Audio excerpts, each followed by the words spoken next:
How you doing? Welcome to this second stream. I feel more nervous on this stream than the last stream for some reason. And I think it's related to our topic today, which is the luteal phase.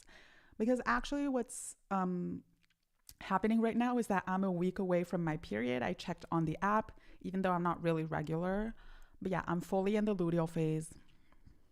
And I'm going through it a little bit, but today I'm going to talk about how not to only make it bearable, which if you have PMDD or very intense PMS, even 10%, a 10% improvement is life-changing because the luteal phase is, as you know, half of your life, which is insane.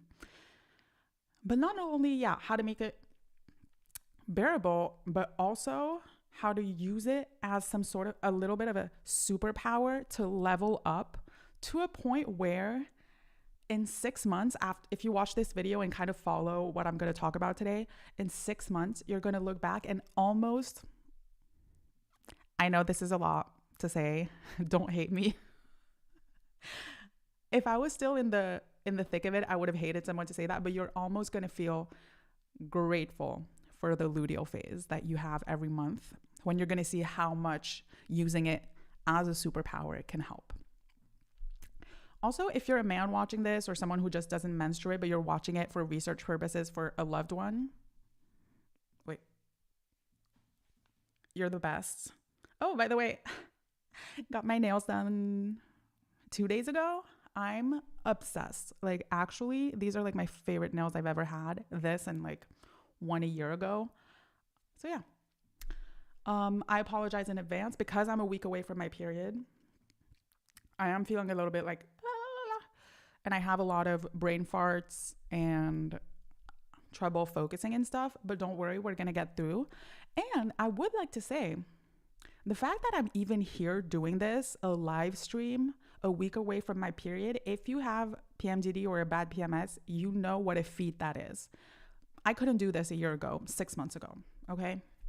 So that's just a testament that what I'm going to talk about today, the secret sauce, it works. It works. So let's get started, shall we? I hope you can see my screen right now.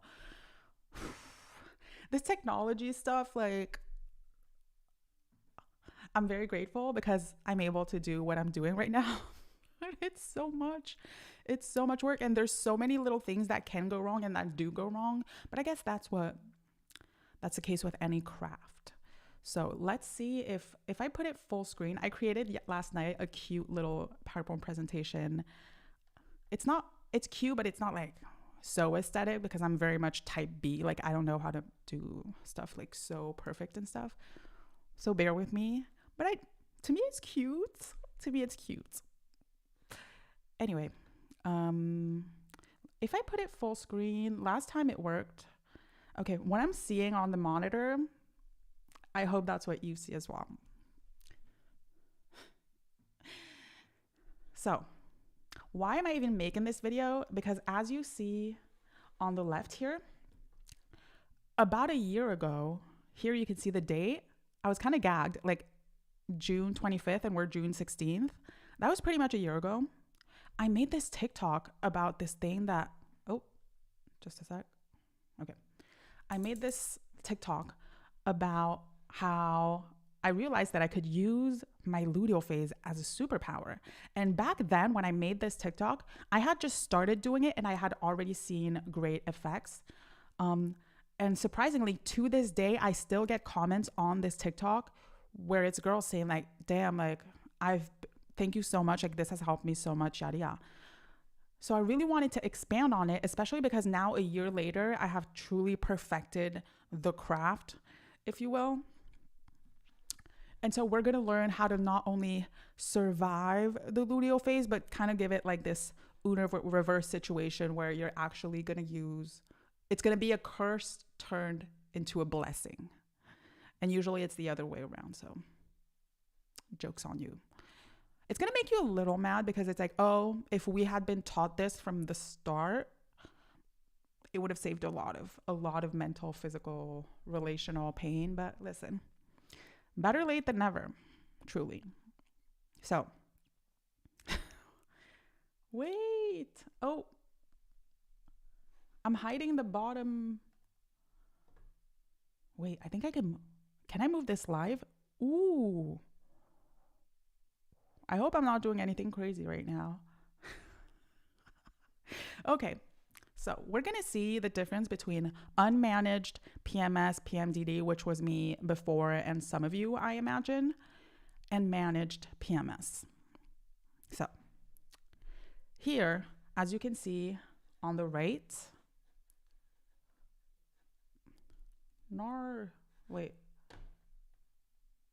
Okay, as you can see on the bottom right. Okay.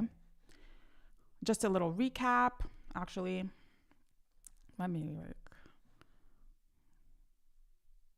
let's zoom in. Okay. As you can see here, and as you know, it's the first phase is the menstrual phase. You're bleeding. It's just a short recap, okay? You're bleeding, your hormones are at their lowest.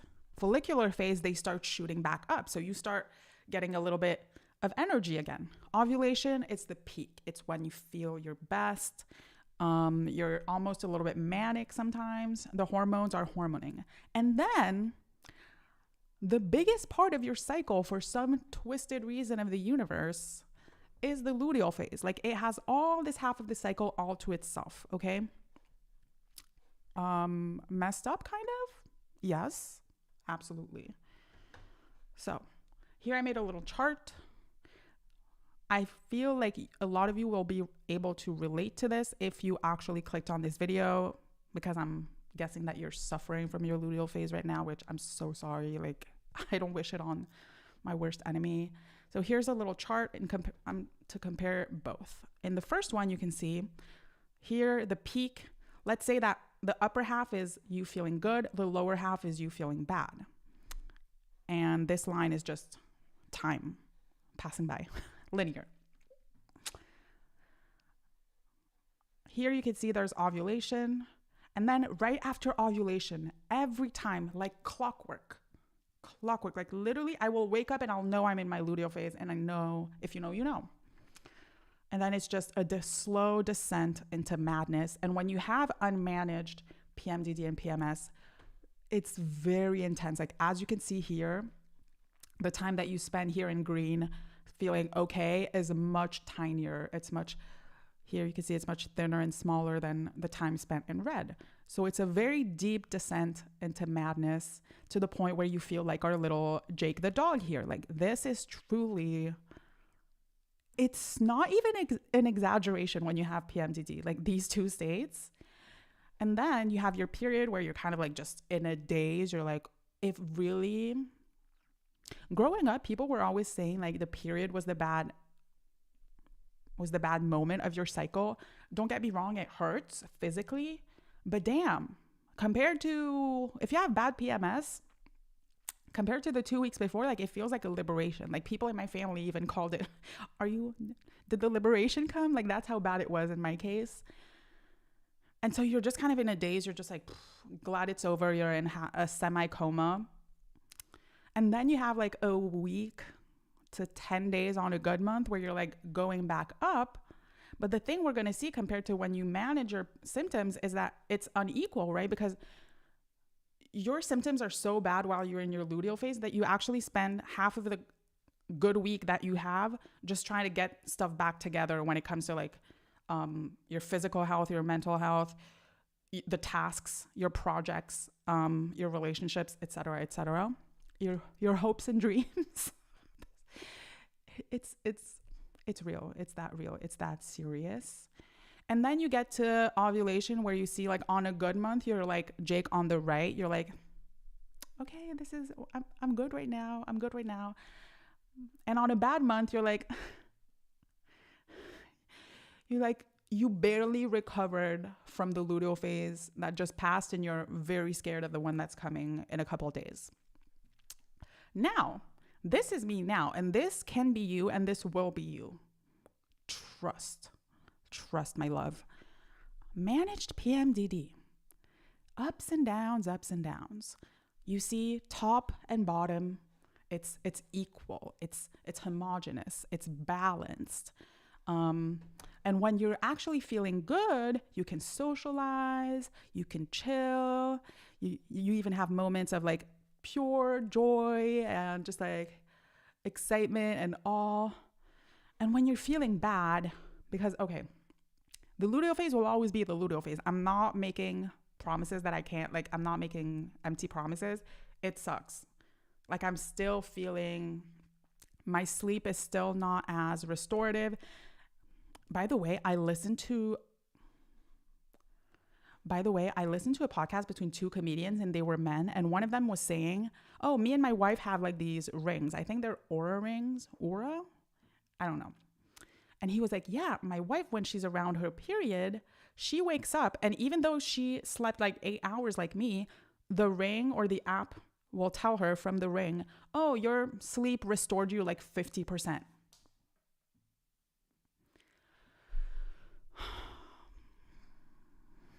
Yeah. Because why did I sleep 8 hours and I feel so tired? Imagine, it's basically the difference between men and women is that men, they have this, when they charge themselves, like they charge a phone, they wake up and the phone is at 100%. We charge our phones all night and we wake up and it's like 50, 60% at best.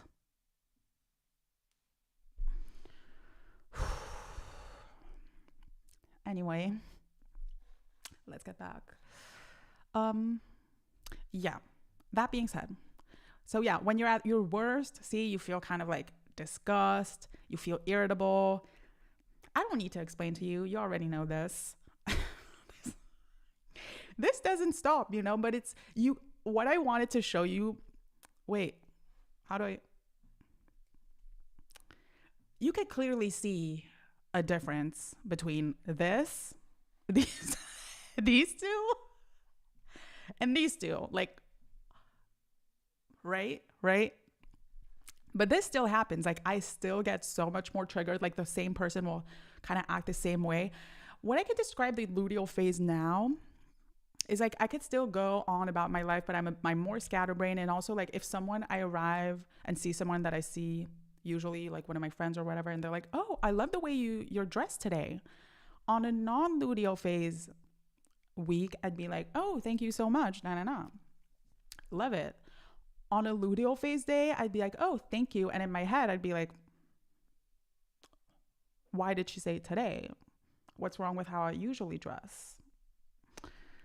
But now, now that I manage my symptoms, I'm at a point where I cut that very quickly, whereas like here, it would have made me spiral for no reason.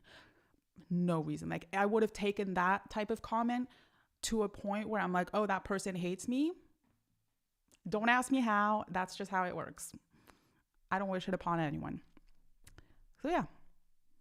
So there's 2 things to manage your PMDD symptoms. I'm going to talk to you about how to manage it first. Like I said in the beginning, how to make it bearable so that you're functional and you're still able to enjoy your life to some extent, even though you're a little bit more, you know. And then we're going to talk about the superpower thing. So there's 2, I actually have slides. So let me use those damn slides. I think I can put myself back on the right now. I don't know why. Yes. So how to make it bearable? Let's talk about the problem first. Like, the thing that actually makes your symptoms so much worse. And yes, even worse like the thing that makes your mental health so much worse, it actually the source. You have to go to the source, which is first take care of the physical problem, which is inflammation. I know you hear a lot about it. I know it sucks. It took me years to even be like, I was in denial. And so what do you need to get rid of first? One, I'm so sorry, guys. I'm so sorry. Like, I'm sober now. But if you had told me this like 10 years ago, I wouldn't have listened. No chance. 5 years ago, it would have really annoyed me. But alcohol, cigarettes, and all the other things, oof. If you struggle with PMDD, you're going to have to cut that. I'm so sorry. I'm so sorry. I know. But there are ways to still enjoy, especially more and more today, there are still ways to enjoy social events. Like they make great non-alcoholic beers now, mocktails. If you're really addicted to cigarettes still, I would advise to like go through the vape transition, even though I think that's super inflammatory as well, but like better than nothing. Like you do have to wean off of them eventually. Listen, I'm not a doctor. I'm just telling you that I've seen a huge difference when I stopped this. And I tried for years. I was like on and off again because obviously there's a reason why, even though these things are bad, people still do them. There's a huge appeal, especially the social aspect. So yeah. Second thing you need to get rid of, doom scrolling, especially at night. That one, I think that's by far the addiction that's the hardest for me to beat. I have an app that I pay a yearly subscription to block certain social media apps at certain hours. I even have this freaking thing. I don't know what I can say. What the hell? Oh, it's out of battery. I haven't used it this month, but I have this thing, which is a safe in which I put my freaking phone because that's how much of an addict I am at night. I haven't used it that much since I got the app that blocks my social media apps, but I need to charge it because like what I used to do before also is like if I had an hour of work to do where I really wanted to focus, I would put it, and you can just put how much time you want it for. You could do it for the night. You could do it for an hour. You could do it for 30 minutes, whatever. And this helps so much. Yeah, this one, this one was so hard as well. So I went to the doctors a year ago because I was like, wow, like my PMDD is so bad. My period is irregular. I have so much acne. Like I'm sure that I have PCOS. I think I have PCOS, but I don't know. My period is still irregular and I have all the PCOS symptoms. But anyway, I thought that I had a huge hormonal imbalance, but I thought the hormones that were imbalanced were like estrogen, progesterone, blah, blah, blah, because I thought from the little research I had done, I thought that was exclusively what happened with people who had really bad PMS symptoms. So I went to the doctor, I did blood work for those, but I did a full hormone panel. And so I come back to the doctors and he's like, no, like all of your sex hormones, like the progesterone, the estrogen, they're pretty normal. Yeah, your testosterone's a little high, but it's nothing to super worry about. And I was like, I should be happy, but given the symptoms that I'm like, given the pain, the horror that I'm going through right now, what the hell? And what does this man tell me? He's like, oh, but your hormones relating to food, they're all out of whack. I was like, what? He's like, yeah, so your cholesterol is super high. I was like, that's genetic. I know it from my family. But then he's like, your leptin and ghrelin are all over the place, which are the hormones that tell you that you're hungry and full. And I was like, I could have told you that for free. Like my hunger is, I overeat at every meal and I think of food all the time. And then he told me one thing that really shook me to the core. He told me, oh, you're pre-diabetic. Excuse me, what? Like diabetes?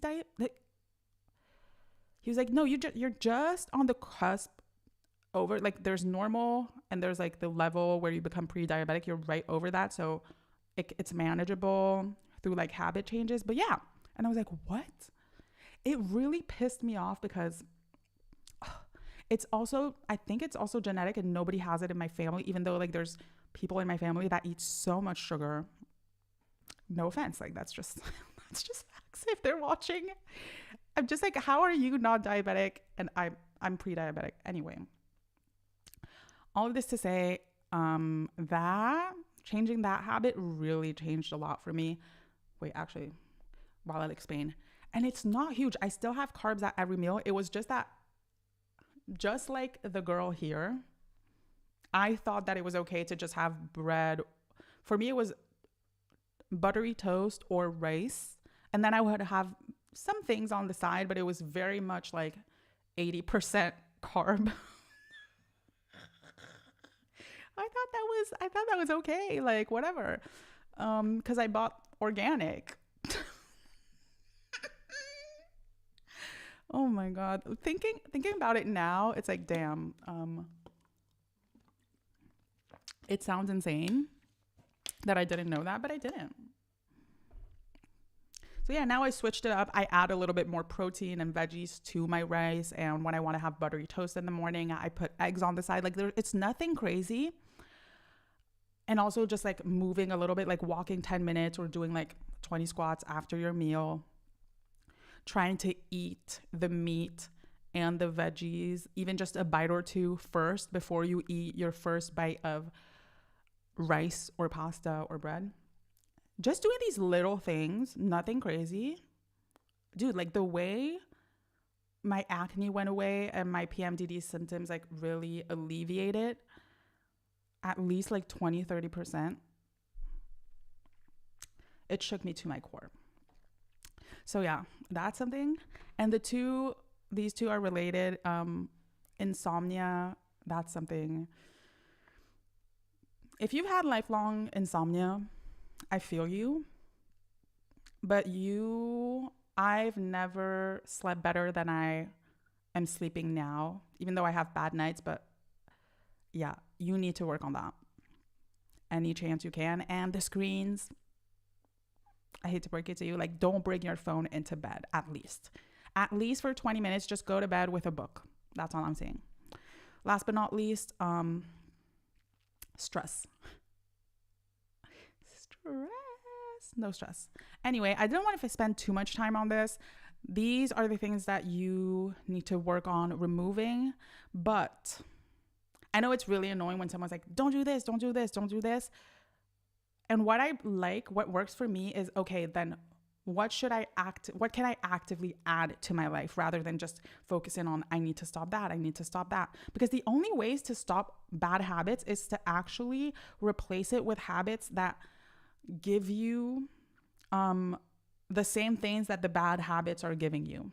And often, because those involve more maybe like mild gratification or delayed gratification, oftentimes for one bad habit you have to include like 3 good habits. But whatever, why not? The more the merrier, right? So regarding that, there you go.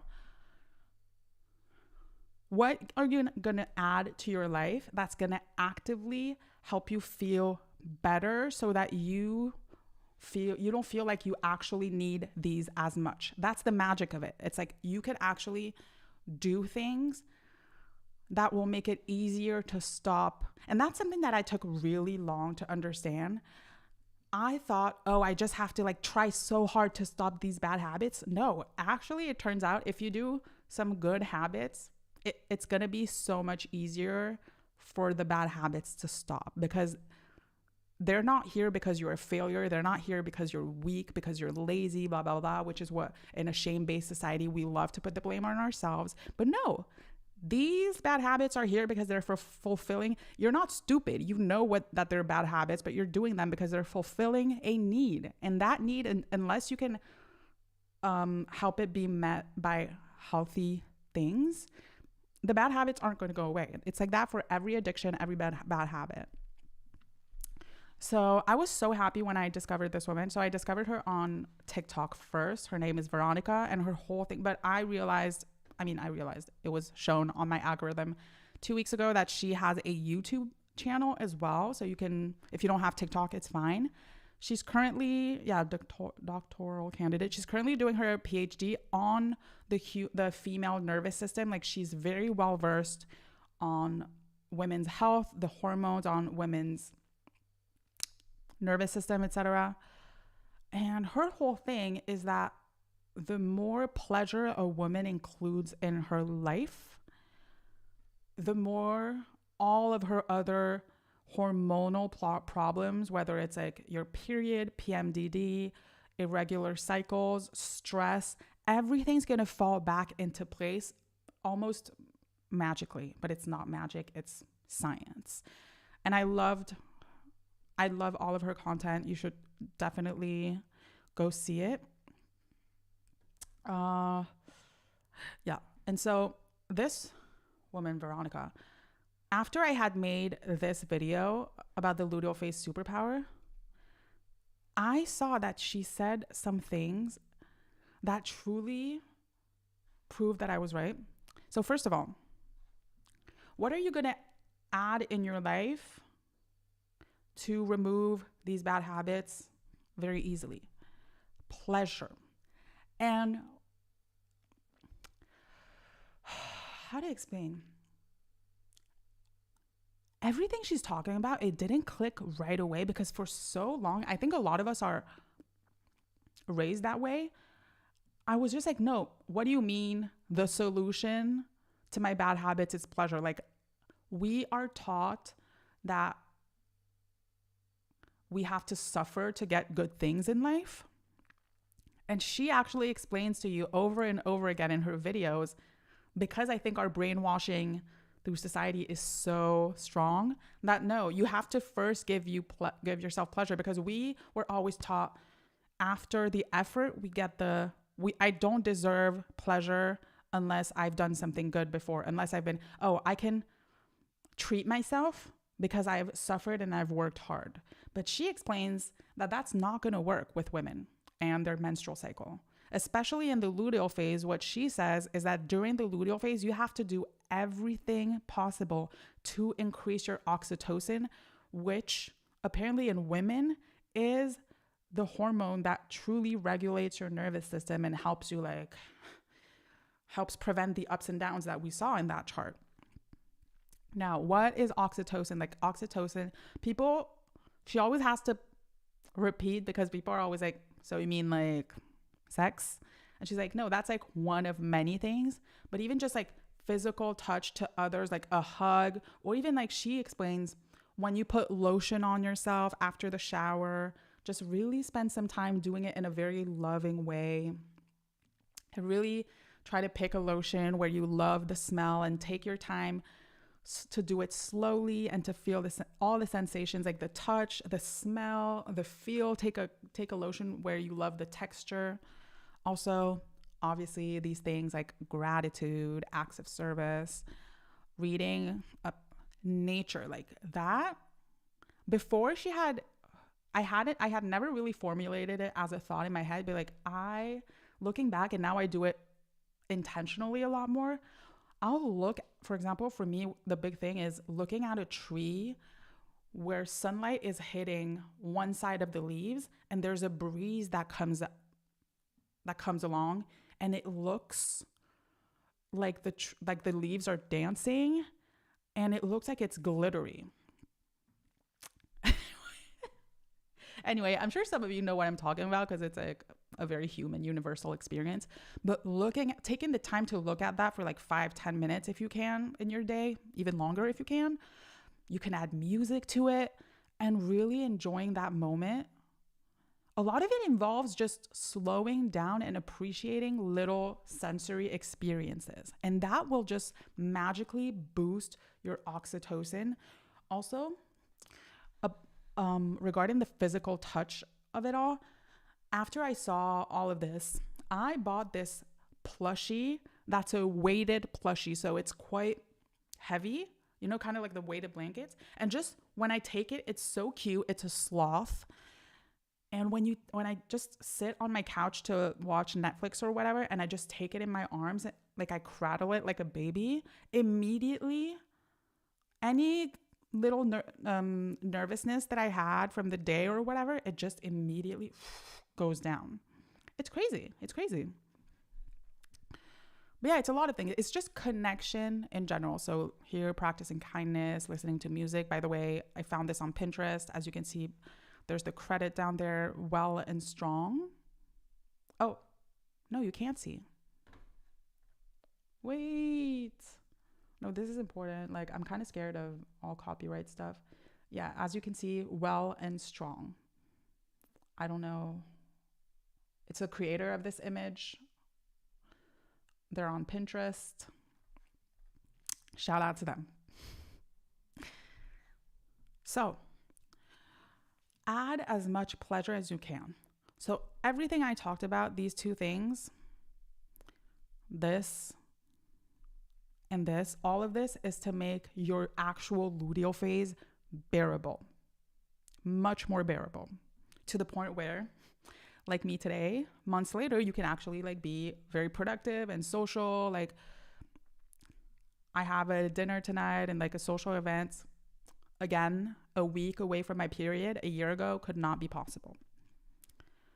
Now that we've seen this, I want to talk about how to turn your luteal phase into an actual superpower. Meaning that where you can level up, meaning that from month to month, you're actually going to feel and see, and the people around you will see it mentally, physically, in your productivity, everything, growth, exponential growth. It never fails. So,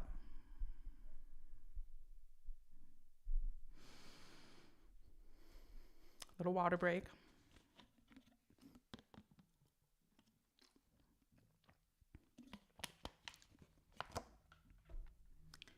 Something that you have to understand here, as you can see, delusion vs hypersensitivity. And this is an image. You know how growing up in all of those movies, like the spy movies, also in Ocean's 11 or 8, the one with the girls. I didn't watch the other one. Every time there's this thing of like breaking into a place, they have a scene where they have to like go through this hallway where there's a bunch of lasers, and that is basically you on your luteal phase. Now, there are some interesting evolutionary hypotheses as to why we are on such high alert during our luteal phase. One of which is that when you think of the cavemen, a woman during ovulation that's when she's fertile, right before the luteal phase. Then comes the luteal phase where the body doesn't exactly know whether you're pregnant or not. And you don't know that until your period comes, right? And so during that phase, your body is just going to be on more high alert for threats, because if you are pregnant, it's better to just like protect yourself a lot more. So the reason why I wrote delusion versus hypersensitivity is because it is very easy, and I used to be like this, when your symptoms are really bad during your luteal phase, it is easy to think that you are completely delusional. Completely. But you are not. You are actually hypersensitive. So you're just scanning for threats, and every time someone says something with a little bit of a different intonation or a little bit of a, your nervous system will catch a micro expression and just extrapolate it and magnify it to mean so much more than it means, okay? You're just very aware, hypersensitive, hyper alert. But you're not delusional. Why is this important? Because what you're going to do, the superpower is, you're going to use it as a superpower, which I know it's very hard to conceive it as such because it is very painful. Nobody wants to like wake up being on such high alert with that like gray filter and feeling like everybody is kind of like you're out to get you. Everybody's your enemy. Everybody has like bad intentions. Nobody wants that. But if you intentionally decide, okay, there's nothing I can do about the hypersensitivity. What I can do is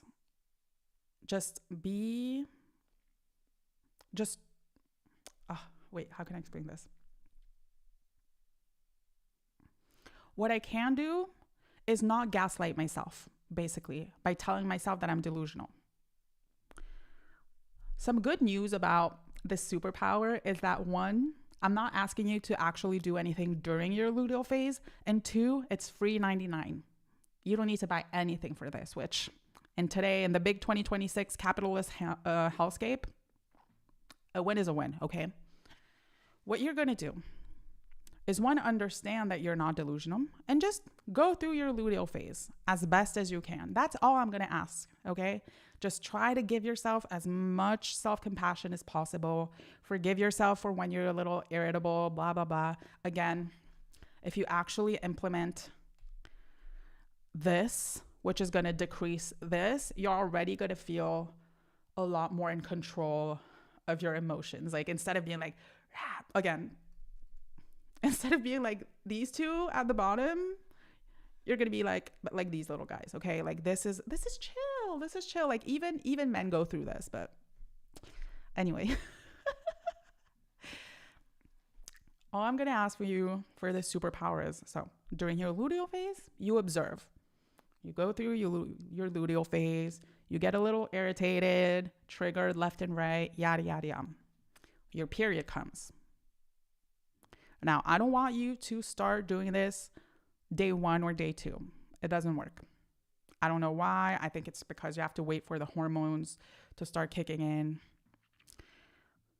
Just get your period. For the first couple of days, just rest, my girl. Rest. Then 4 or 5, when you start feeling a little bit, when the heavy part of the period, the heavy flow part of the period goes down, I want you to then either go on a walk or go somewhere or do it at home. Take a notebook and journal. I say either or, you can do both, but I know that some people I know some people in my life who think better when they're just on a walk. Ideally, no music, but at least no music that has lyrics, because you need to listen to your own thoughts. And ideally, you should go to somewhere where you don't have to cross streets all the time. Try to go to a park or on a riverside or something, somewhere where you can kind of like get lost in your thoughts as you're walking. Otherwise, journal. Like go in a place that's like comfortable for you. Get your paper, whatever. And you're going to ask yourself, okay, what is the thing? I would say one. It's usually one more than anything else, but maybe 2. Maybe they're connected. I don't know. But what is the thing or the couple of things that have triggered me the most during this past luteal phase? This is also why it's important to wait until day 4 to 5 of your period, because still in the first couple of days, I'm still very much in my feels, and it's going to be harder for me to be a little bit more objective and realistic.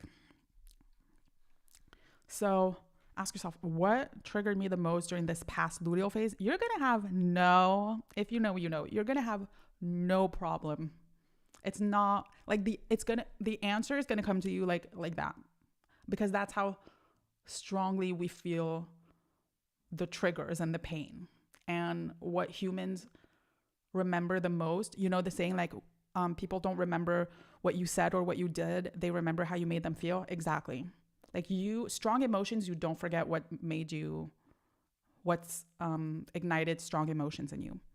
And this, often it's going to be something related to a relationship in your life or a dynamic. It's going to be something relating to your job, like something related to your studies or where you currently live, or just certain habits of yours or certain ways you react to things. It's going to be something that was eating you alive during your luteal phase, and that you just couldn't stop ruminating over. And that will be your answer, because basically, and this is why the luteal phase is a superpower, because if you didn't have your luteal phase, these things, for example, if there's a relationship that needs to go, if there's something at your work where you really need to change up what's happening, whether it's with a person or whatever, the way you're doing things. While you're not in your luteal phase, you're not as sensitive, so you put up with it. You're in denial, you put up with it, you give yourself excuses, you're just like, whatever. The superpower is that the luteal phase is going to make that so unbearable for you. And I know it feels like a curse because it's like, oh, fuck, why can't I just put up with shit? No. The superpower is that it's almost like a divine thing. If you're atheist, please bear with me. I'm not religious, but I'm kind of spiritual. It's almost like this thing in you, the divine feminine, that like every month makes one thing that it's not right for you unbearable, so that you have to work on it. You can't ignore it. You can't be avoidant. So as you're going on your walk and as you're this is why I put this image, because it's kind of like shadow work. Like you have to be so for real. This is why I put be freaking for real. You have to be so honest with yourself and just be like, okay, this past month, this is the thing that really messed me up. So I'm going to do something about it. And some months it's going to be, yeah, like I said, external. So it's going to be a relationship. It's going to be whatever you're doing in your life, a job, whatever, you needing to move. But some months it's going to be internal. The past, I think 2 times for me, it was internal. It was like, oh, no, you need to work on that part of yourself, girl, because it's really affecting all aspects of your life. And let me tell you, I've been doing this for a little over a year since, when did I? Yeah, probably spring 2025 is when I started, a year and a half. It's incredible. It's incredible. It's to the point where, oh, by the way, the reason why I wanted to talk about this, Veronica as well, this woman, she explains, a lot of her videos talk about the fact that actually during your luteal phase and your period, we have something that men don't have, for example, which is like scientific studies have proven that during the luteal phase and the period, I think, the women's brain have increased neuroplasticity. Like it is more amenable to change. And that makes so much sense with what I just told you, right? I was like, oh, no wonder every month. And now that you're going to do this intentionally, every month I literally feel like a new person. Like I feel like I'm shedding a layer of myself, like a Russian puppet, every single month. And I can feel almost my brain change. And so when I always have empathy looking back, but just seeing, for example, who I was last month, because I know what I decided to work on, and the month before that, and the month before that, it is so satisfying to the point where now when the luteal phase comes, I'm just like, okay, first of all, I'm going to do those little things that are just going to help me make it better. But also, like, I know that this pain is going to be very productive, and I'm going to grow from it and level up and glow up and all these things. Basically, what I'm saying, TLDR, okay? Once your period comes, about 4 to 5 days after, when you start getting like just a little bit of blood that time, do shadow work with the prompt, what was my biggest trigger during this last luteal phase? Girl. I'm thinking about the Megan Thee Stallion video, but like, girl, talk to me in 6 months. Do this, do both of these things. Do this and do this for 6 months. Come back and tell me nothing has changed. I'll have to investigate on that if you make that claim. So yeah, I needed to share this on YouTube because honestly, the real reason why is it's a couple of reasons. One, I got like a little notification because I kind of started TikTok about a year ago. I'm really not regular with it. I want to do a better job like this, like YouTube. But I got a little notification of like, oh, you posted a year ago, blah, blah, blah, which made me look back and look at this video and look at the comments. Two, in the past 2 months, when the biggest trigger that I found in the past two luteal phase was like relating to some internal stuff that I had to work through, having worked through those and seeing who I was even 2 months ago, even a month ago, and now, I was like, no, I have to share this. I have to share this. And I was so angry that this isn't something that is taught to us. Like, do you know how far so many of us young girls, and also because lately I'm seeing a lot of girls in their early 20s just like going through it the way I was going through it in the early 20s. I'm currently reading, I almost finished. Last month I read Uneducated, the memoir by Tara Westover. And this month I'm almost done reading Jeanette McCurdy's I'm glad my mom had died. And just the things she was going through, I was like, damn, like if you had knowledge and help, like we really need to spread the wisdom to every woman. And so, but also like men need to, we're half of the population. Men need to know about this as well. Like this needs to be taken so seriously. And I totally agree with the people who are like, and this is why we were shaming ourselves, which if you watched my video before, shame will make everything worse. Also, while you're in your luteal phase and you're a little bit cranky and less productive, blah, blah, blah. Like, for example, today, I don't think I was like as eloquent as I would have liked to and as succinct. Okay, case in point. But I could easily shame myself. Fuck it. And if I get a little irritated at someone, fuck it. Okay? But the fact that society, a lot of it is built around the male anatomy, because men, like we said, like the guy said in his podcast, he wakes up every day. If he slept 8 hours, he's at 100%.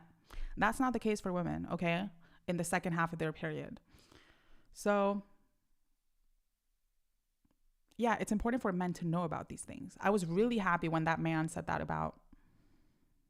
because he was saying that to his other male friend on the podcast and saying like, yeah, it's so crazy. And they were both having like this realization. They both looked like they were in their 40s and they were like, wait, like women are really going through it half of the time. And I was like, yes, and this needs to be taken into account. I wish we could kind of work around that. It doesn't mean that we should be off work half of the time. I still, just like here, what I was talking about, use it as a superpower. I feel like we could maybe work around it in some way if we wanted to. And maybe one day we will. I don't know if I'll be alive to see it because the world is not doing very, very good right now. So, but never say never. Maybe if we keep sharing this knowledge, etc., I'm never going to stop educating myself on these things, and I'll share whatever I find. I'll beta test them on myself and then I'll share you the findings. Yeah, there is hope. There is hope, and I know that for a fact because I know who I was a month ago, 6 months ago, a year ago, and who I am now. So I know that if you have the knowledge, then you could actually act accordingly and to the natural cycle of your body. Basically, it's as if you as a woman, your body has seasons and you were just ignoring the seasons, and then you were trying to grow strawberries in the middle of winter and blaming yourself that the strawberries wouldn't grow. It's that serious. So yeah, knowledge is power. You got this. If you're currently suffering right now from PMDD, you're just like, because when I was in the thick of it, every month I was like, I can't keep going. I can't, I can't. No, there's a light at the end of the tunnel. You got this. If you have any questions, like contact me, comment, whatever. I'd love to discuss it. If you have any techniques that you have been implementing and stuff that have been really helping, like either to make it bearable, either to help boost oxytocin, to help with the sleep, anything. Girls, let's share, let's team up, let's support. Like together, we are stronger. I know it's a very cheesy sentence, but it's so true. Let's use the internet that is often used for very bad things. Let's use it for good. Let's do this. Okay, I'm done rambling. As always, I'm not very good at saying goodbye and ending things. So thank you for watching. And I hope to see you very soon. I'm really going to try my best to post every week. But actually, this is the first time that I manage, thanks to my last luteal phase and my last shadow work. I worked through some stuff, and now this is the first time that I'm posting 2 weeks in a row. The proof is in the pudding. So yeah, anyway, love you so much. Wish you all the best, and I'll see you. If you enjoyed this, subscribe. It helps my channel a lot. I'll just be posting stuff like this every week from now on. And yeah, have a wonderful day. Bye.